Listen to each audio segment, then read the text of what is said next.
बैल गुडगाव पडते ते लंगा लागले ते सगळे बैलाचं मात्र व्हायला लागले. रस्ता करून घ्या.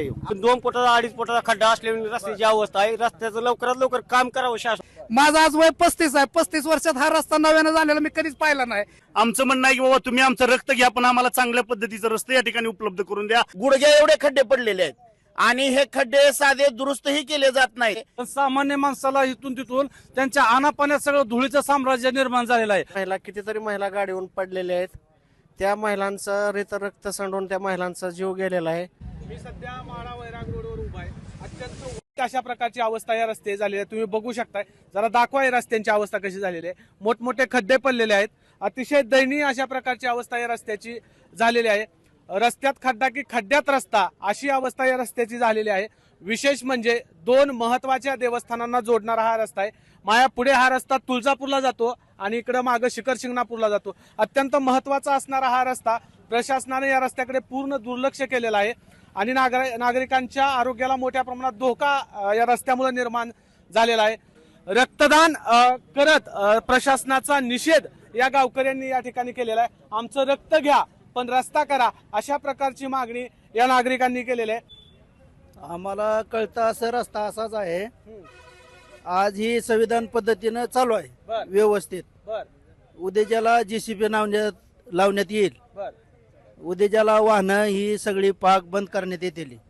अनेक वेळा नेते मंडळीनं पाठपुरावा करून गावकऱ्यांना पाठपुरावा करून ही दुर्लक्षित राहिलेला हा भाग म्हणजे खऱ्या अर्थानं मला असं मत व्यक्त करायचंय की शासन प्रत्येक गोष्टीवर टॅक्स लावतंय. तुम्ही जर नवीन वाहनाची खरेदी घ्यायला गेला तरी ते व्यक्ती खेडेगावातला असू शहरातला असू त्याच्यावरती रोड टॅक्स आकारला जातो त्या वाहनावरती. आणि ज्यावेळेस आम्ही एक्सप्रेसवरनं प्रवास करतो त्यावेळेस तिथं टोल आकारला जातो. आमच्याकडनं टोल घेतला जातो. मग ते रस्ते बनवतात त्याच्यावरती तर तुम्ही टोल आकारताय. हे रस्ते तर कमरेत खड्डे आहेत रस्त्यावर. मग आमच्याकडनं घेतलेला टॅक्स जातो कुठं?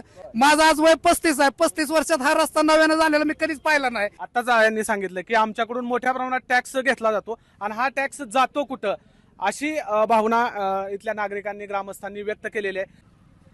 तिथनं आता एक सुद्धा माणूस त्या बाकड्यावर बसू शकत नाही. कारण ट्रॅक्टर उसाचा जर चालला तरी दगड उडून हॉटेलमध्ये जातात त्या बाकड्यावर लागतात.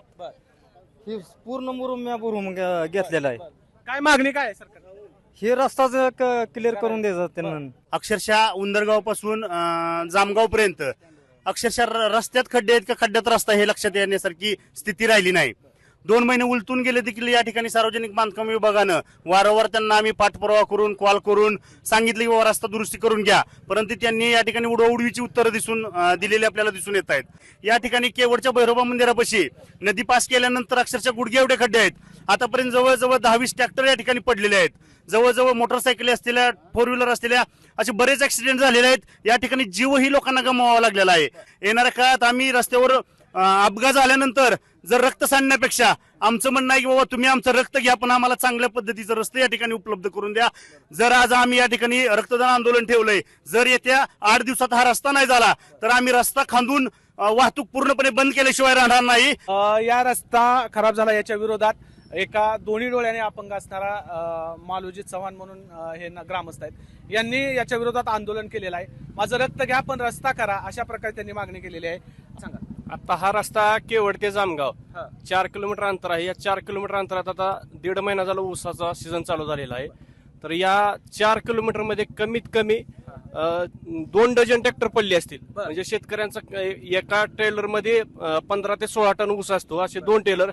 तर ते जवळजवळ त्यांचं नाही मग 30 टन ऊस खाली पडल्यानंतर त्यातला कमीत कमी 4 टन तरी ऊस वाटोळा होतो. शेतकऱ्यांचं मोठं नुकसान आहे.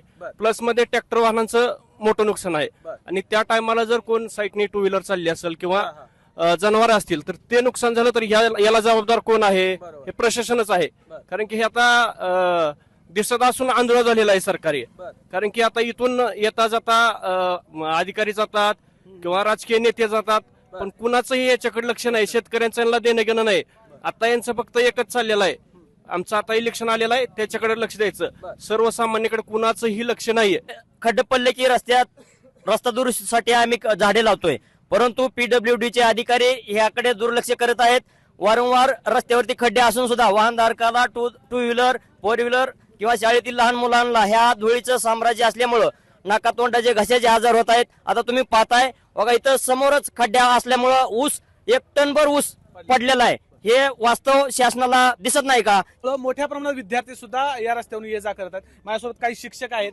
नेमकी त्यांची काय भावना आहे, नेमकी काय रस्त्यामुळे त्यांना अडचणी येत आहेत ते सांगतायत. साधारणतः केवळ गावापासून वैराग रोडला 2 शाळा येतात. एक आश्रमशाळा आहे आणि एक भैरवनाथ प्रशाला आहे. साधारणतः 200 ते 250 विद्यार्थी दररोज गावातून शाळेला ये जा करत असतात. अगदी जीव मुठीत घेऊन गेले 1 ते 1.5 महिन्यापासून हे विद्यार्थी ये जा करत असतात. कारण या रस्त्यावर प्रचंड प्रमाणामध्ये ऊसाची वाहतूक केली जात आहे आणि गेल्या 1 ते 1.5 महिन्यापासून या रस्त्यावर प्रचंड मोठ्या प्रमाणात गुडघ्या एवढे खड्डे पडलेले आहेत आणि हे खड्डे साधे दुरुस्तही केले जात नाहीत. त्यामुळे विद्यार्थ्यांच्या जीवाला फार मोठ्या प्रमाणामध्ये धोका आहे. त्यामुळे प्रशासनाला आमची या माध्यमातून विनंती आहे की प्रशासनाने या ठिकाणी लवकरात लवकर या ठिकाणी रस्ता दुरुस्त करावा आणि विद्यार्थ्याच्या जीवाशी खेळू नये. प्रथमतः रस्त्याची इतकी दयनीय अवस्था झालेली आहे की असा प्रश्न पडतो की ह्या रस्त्यानं कोणताही राजकीय नेता येतो का जातो, ह्यांना काय रस्त्याची आवश्यकता आहे का नाही हे काय समजायला तयार नाही. कारण नुसतं 6-7 कारखान्याचे चेअरमन ह्या रस्त्यावरून येतात जातात तरी सुद्धा त्यांच्या गाडीला काचा पॅक असल्यामुळे त्यांना ह्याचा अजिबात काय जाणवत नाही. पण सामान्य माणसाला इथून तिथून त्यांच्या आनापाण्यात सगळं धुळीचं साम्राज्य निर्माण झालेलं आहे. तर इथे एक रक्तदान करतायत ग्रामस्थ, त्यांच्याशी आपण चर्चा करूया.